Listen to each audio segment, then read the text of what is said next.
వెంకటేష్, అనిల్ రావిపూడి కాంబినేషన్లో తెరకెక్కిన సంక్రాంతికి వస్తాం చిత్రం సంక్రాంతి కానుకగా జనవరి 14న రిలీజ్ అయింది.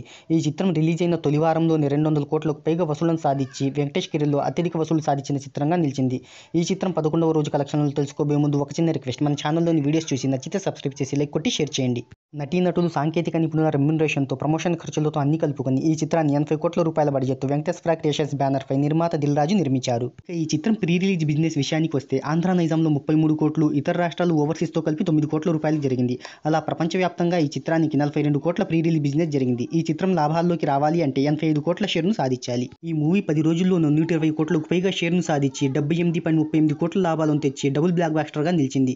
ఇక 10 రోజుల వ్యవధిలో నైజాంలో 31.18 కోట్లు, సీడెడ్లో 14.57 కోట్లు, ఉత్తరాంధ్రలో 15.81 కోట్లు, ఈస్ట్ గోదావరిలో 11.32 కోట్లు, వెస్ట్ గోదావరిలో 7.5 కోట్లు, గుంటూరులో 8.92 కోట్లు, కృష్ణాలో 8.7 కోట్లు, నెల్లూరులో 3.76 కోట్లు, కర్ణాటక ప్లస్ రెస్ట్ ఆఫ్ ఇండియాలో 7 కోట్లు, ఓవర్సీస్లో 14 కోట్లతో మొత్తంగా 120.88 కోట్ల షేర్ 230 కోట్లకు పైగా గ్రాస్ వసూళ్లను సాధించింది.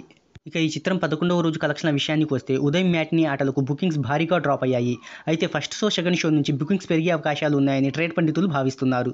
ఈ చిత్రం 3.5 కోట్ల గ్రాస్ వసూళ్లను సాధించవచ్చని విశ్లేషకులు అంచనా వేస్తున్నారు. మరి చూద్దాం ఏం జరిగిద్దో.